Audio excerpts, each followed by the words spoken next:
সবে মাত্র বছর 3 হলো বিয়ে। আরব সাগরের তীরে সুখের ঘরকোনা সাজিয়েছে বলিপাড়ার অন্যতম পাওয়ার কাপল ভিকি কৌশল ও ক্যাটরিনা কাইফ।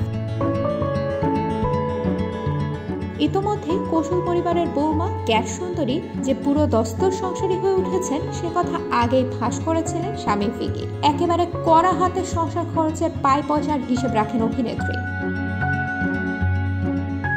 তবে এবার প্রকাশ্যে ক্যাটরিনাকে বিচিত্র প্রাণের আখ্যা দিলেন অভিনেতা, আর জানিয়ে সোশ্যাল মিডিয়ায় বেশ জোরালো হয়েছে আলোচনা। বলিউডের অন্যতম এই পাওয়ার কাপলকে নিয়ে অনুরাগীদের কৌতূহলের অন্ত নেই। বিয়ের পর থেকে ক্যাটরিনাকেও বলিউডের পর্দায় খুব একটা দেখা যায়নি। সিনেমা নির্বাচনের ক্ষেত্রে আরো বেশি করে সচেতন হয়ে উঠেছেন তিনি। অন্যদিকে চুটিয়ে কাজ করছেন ভিকি কৌশল। বর্তমানে তিনি সাবার প্রচারে ব্যস্ত। তার ফাঁকে এবার এক ভিডিও বার্তায় ক্যাটরিনাকে বিচিত্র অথচ সৎ প্রাণী বললেন ভিকি কৌশল। যদিও পুরো বিষয়টাই রসিকতা করেই করা, অভিনেত্রী নিজেই সেই ভিডিও শেয়ার করেছেন লাজে রাঙা হয়ে। ক্যাটরিনা ক্যাপশনে লিখেছেন, দেখুন আমার স্বামী আমার সম্পর্কে কি বলে।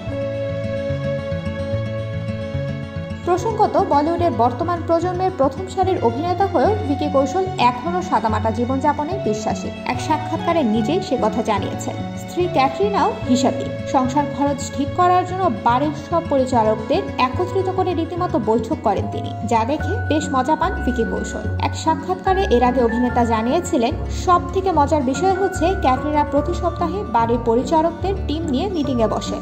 সব কর্মীদের ডাকে এবং সংসারে কোথা থেকে কি খরচ হচ্ছে কিংবা কত টাকা ব্যয় হতে পারে সবটা আলোচনা করে। সংসারের হিসাব রক্ষকও ক্যাটরিনা। এটা আসলে ভালো। তবে যখনই বাড়িতে মিটিংটা হয় তখন আমি ভীষণ মজা পাই। একেবারে দর্শকের মতো পপকর্ন নিয়ে বসে যাই।